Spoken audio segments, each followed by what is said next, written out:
This episode's a special one because we get to talk to somebody who worked on one of the rides, specifically Slinky Dog Dash. So Daddly-bob-howdy. Let's spring to it. Let's go.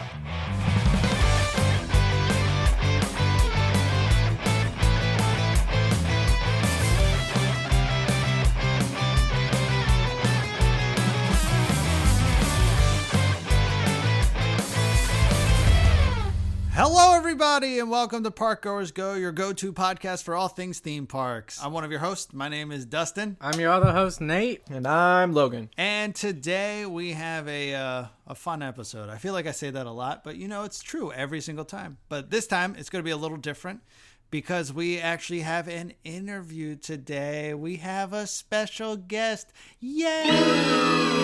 Who is it? Well, we're so lucky to have her on the podcast because she's really hard to get a hold of. So I've heard. She's always very aloof. And I first met her back in 2018. Oh, my God. When we used to work together in the theme parks.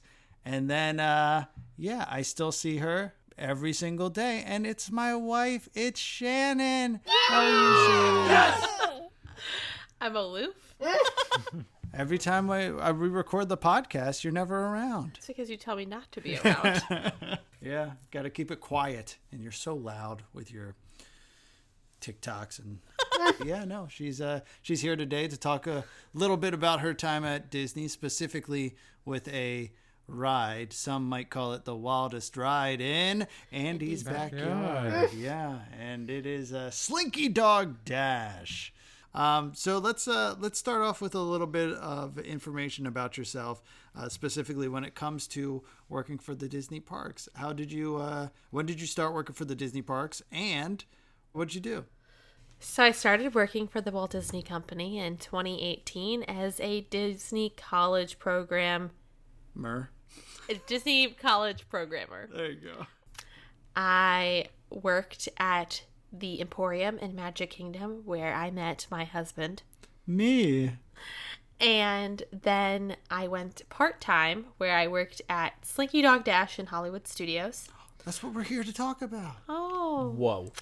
Now, tell us a little bit about Slinky Dog. What kind of roller coaster is it? It's a launch coaster, obviously, yeah? Yeah, there's 2 launch points. Yeah. The attraction was built in Germany. Anytime it would go really, really broken, we would have to call up Germany. You have to speak German? Well, no, somebody above me would call them and be speak like... German.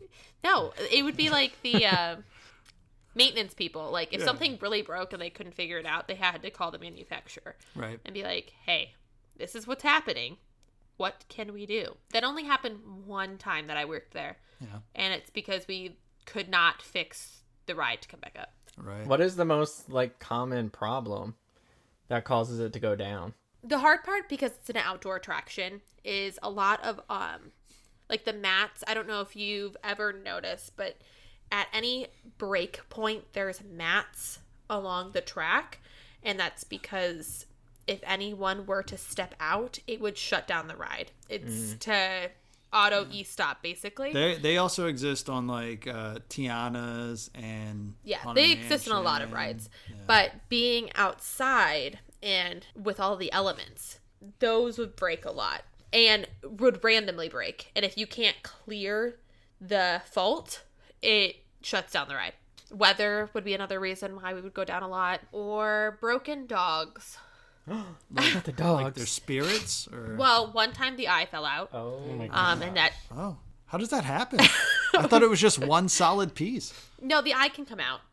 For what reason? What practical there's reason? No reason. To replace them. But one of the eyes fell out, so we had to obviously pull that dog because it's not show ready. Right. How many dogs are there? Well, the There's track 4.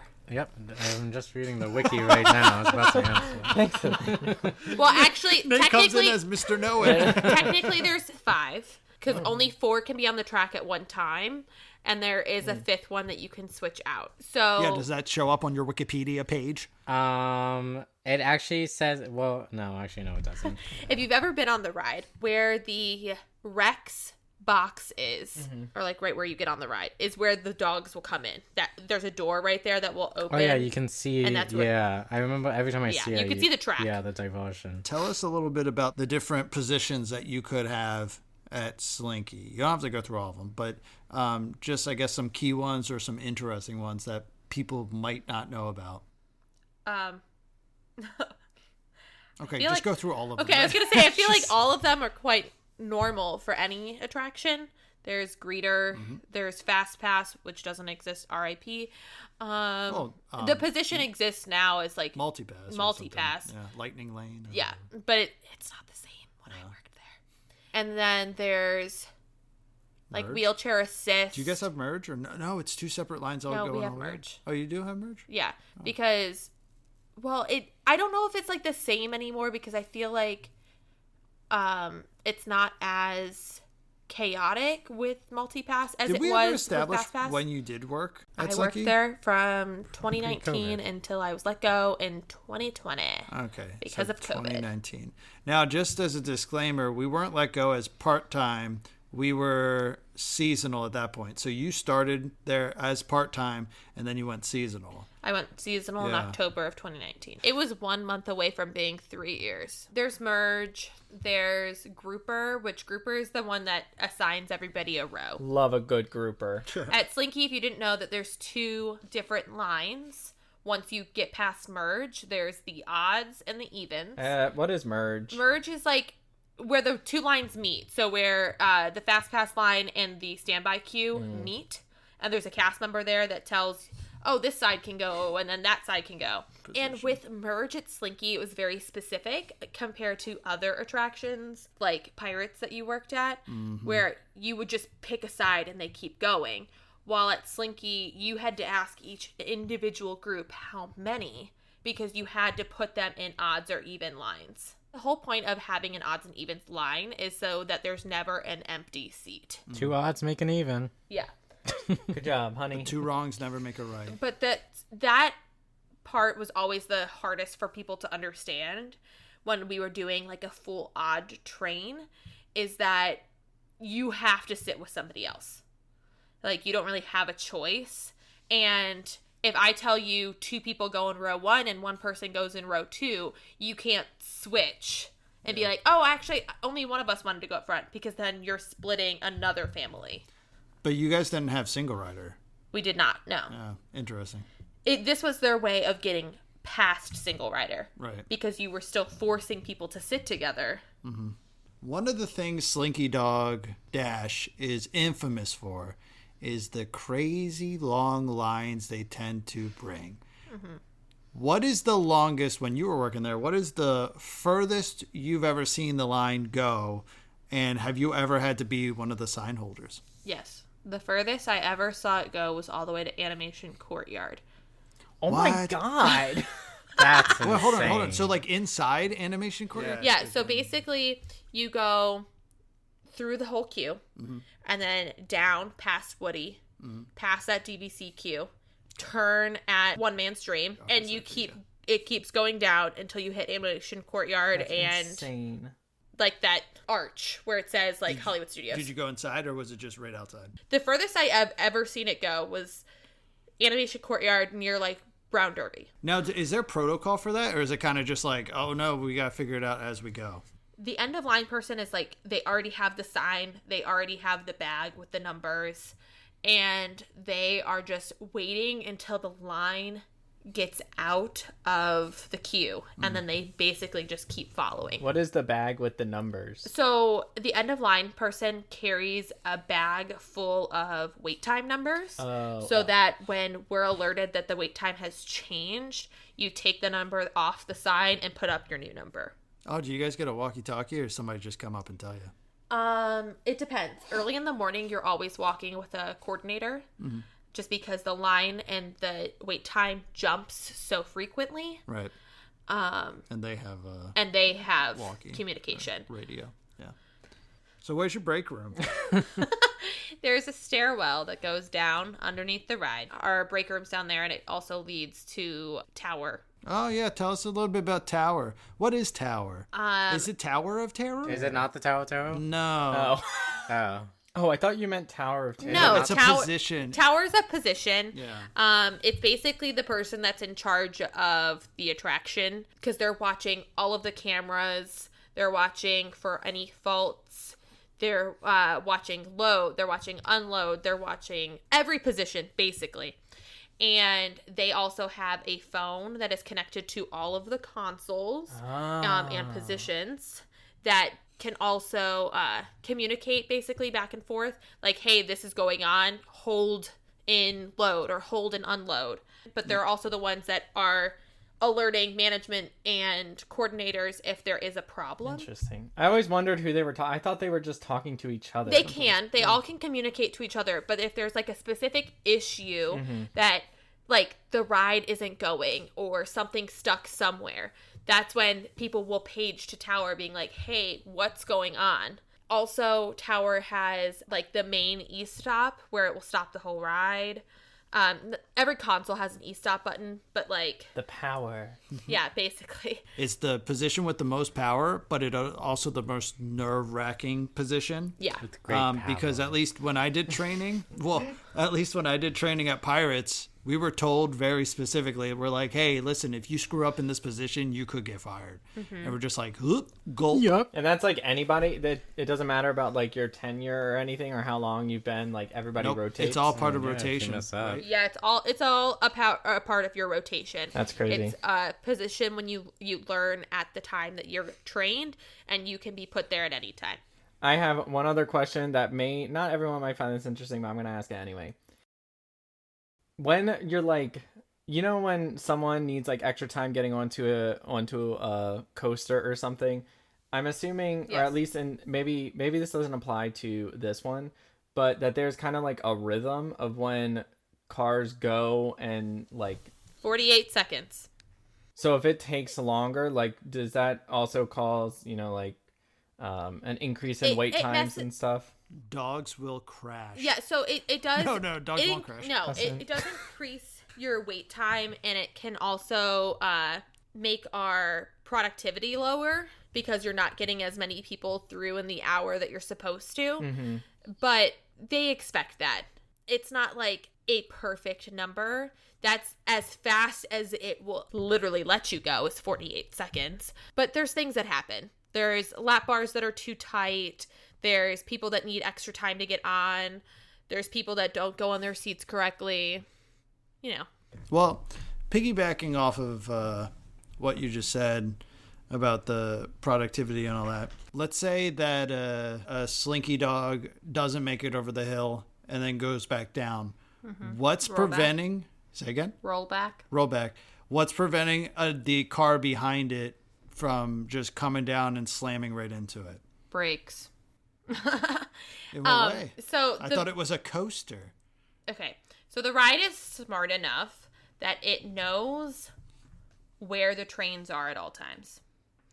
And what I mean by that is there's literally a screen in Tower that has all the dogs that are on the track and their numbers and will update based off of where they are. So the ride is smart enough that if dog 3 is in launch 2, then dog 4 that's behind it can't go to launch 2 until dog 3 is out. So, just to be clear, the dogs don't have brakes on them. No. They're set. There are areas like the launch points, and then also a few other that have brake capabilities, right?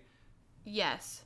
So where are those besides the launch points? And where are the launch points? There's launch 1 that you go in right after you turn the corner from load. That's Up that launch big 1. hill? No, the big hill's launch 2. Oh, okay. I see. Yeah. Launch 1 is where you go into Jenga around Jesse and Rex. Then there's a braking point at block break, which is the blocks by the bridge. Is that why they call it block break? Yes. Oh, okay. Before you go into launch 2. Okay. Launch 2 is where like the twisting flames are to go up the big hill. And then there is hold 1 and hold 2, which is up by Wheezy. Closest to Wheezy is hold 1. The one behind that is hold 2. Okay. So all those people who had fears of, oh no, what if the dog stops and the other dog runs into to it, that can't happen. Literally will never happen. Yeah, it can't physically happen. What's your favorite part of the ride? He was holding on to that one. Are you talking about while on the ride, or are you saying position worked? On the Both, ride, both. but I guess both. I like going around Jenga, which, if you don't know where that is, I said it earlier. It's where Jesse and Rex are. I like that section, riding it. And then position worked. I like being on consoles, specifically the consoles that would drop to go evac. She loves an evac. She like getting yelled at. Just because I liked doing the evac process. Oh, and then is there any point on the ride where a car would stop where you would have to involve, no matter what, the fire department, or no? Because I know in some roller coasters, the only time you'd have to involve the fire department is if there is somebody that medically transferred that's stuck. Because if you're stuck in like block break or launch 2, there are stairs to get back. Right. And if they can't do stairs, if they can't walk, Right. you have to call Reedy Creek. Is one of the break points on the really tall hill, or no? Oh, okay. There's no break point from the hill, the like up and down like bunny hills. Yeah. The next break point is hold 2. And I guess the final question, because I feel like Shannon really enjoys talking about this, and I feel like this will be a question for going forward. Have you seen any celebrities while working at your job? And who? Good one. That's a good one. That's a good one. I've seen many celebrities. Okay, that's it. Thank you for coming.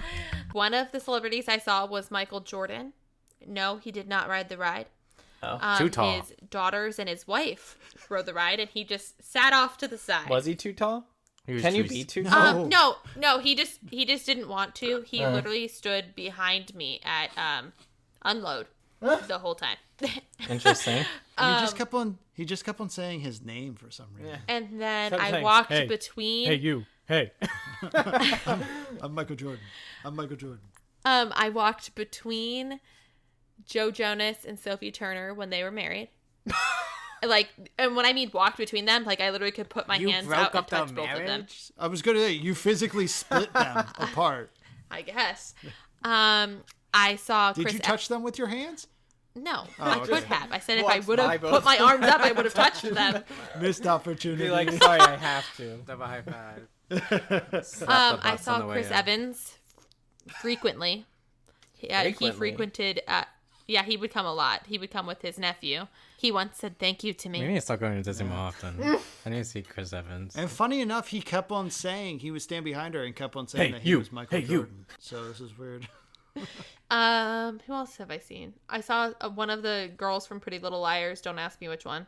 One of the I liars. couldn't even ask. I couldn't even give you the names.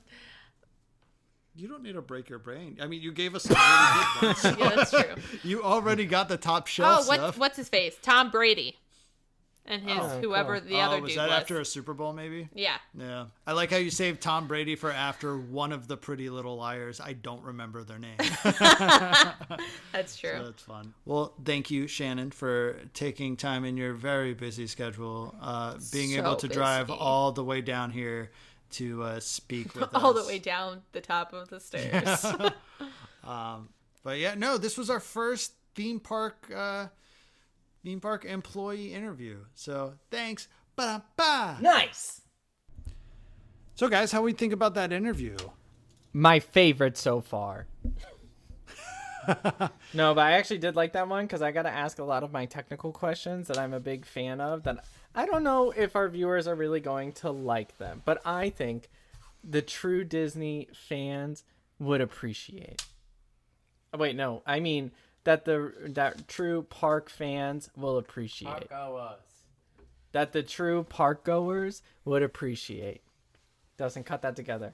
I'm glad you clarified that. Yeah. So that was, like we said, our first interview about Slinky Dog Dash. Did you guys know all that about Slinky Dog Dash? Did you guys have any questions? Let us know, and then we'll see if we can figure them out.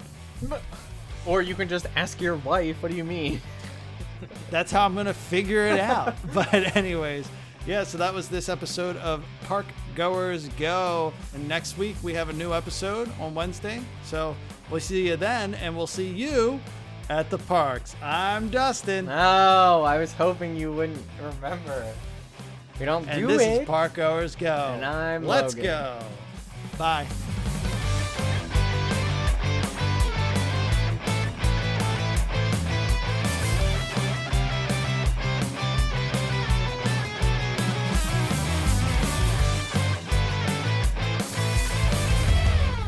Thanks for listening to this episode of Parkgoers Go. Catch our new episodes every Wednesday and catch up on our old episodes on Spotify. For any updates and new information about the theme parks or the podcast, follow us on Instagram at ParkgoersGo or visit our website at www.parkgoersgo.com. This episode was produced by Logan, Nathaniel, and Dustin, and edited by me, Dustin. Our theme song was created by John Riedel. You can follow Logan and Nathaniel's theme park adventures on Instagram at Parkgoers. And you can follow me at Mr. Parkgoer. If you'd like to reach out to us, visit our website and send a comment or a compliment or a critique, but not so much the critique. And until then, see you in the parks.